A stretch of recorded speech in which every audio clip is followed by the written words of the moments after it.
আসসালামু আলাইকুম। 2024 বাংলাদেশের অন্তর্বর্তীকালীন সরকারে যারা আছেন তাদের নাম ও পরিচয়।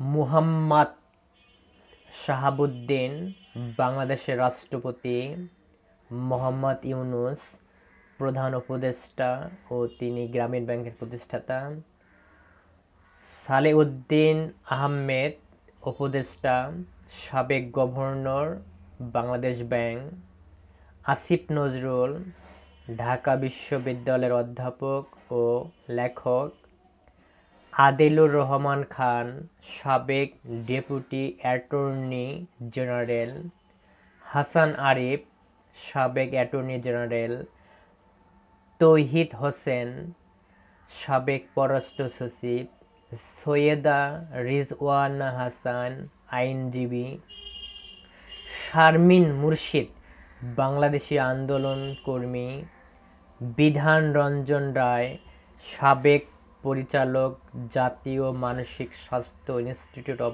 ও হাসপাতাল, ফারুক আজম বীর প্রতীক পদকপ্রাপ্ত মুক্তিযোদ্ধা, এম সাখাওয়াত হোসেন বাংলাদেশ সেনাবাহিনীর সাবেক ব্রিগেডিয়ার জেনারেল, সুপ্রদীপ চাকমা সাবেক রাষ্ট্রদূত ও পার্বত্য চট্টগ্রাম উন্নয়ন বোর্ডের চেয়ারম্যান, আফম খালিদ হোসেন লেখক ও গবেষক, ফরিদা আক্তার অর্থনীতিবিদ, নূরজাহান বেগম গ্রামীণ ব্যাংকের সাবেক ভারপ্রাপ্ত ব্যবস্থাপনা পরিচালক, নাহিদ ইসলাম ঢাকা বিশ্ববিদ্যালয়ের সমাজবিজ্ঞানের মাস্টার্সের ছাত্র এবং তারা ছিলেন বৈষম্যবিরোধী আন্দোলনের সমন্বয়ক, আসিফ মাহমুদ সজীব ভূঁইয়া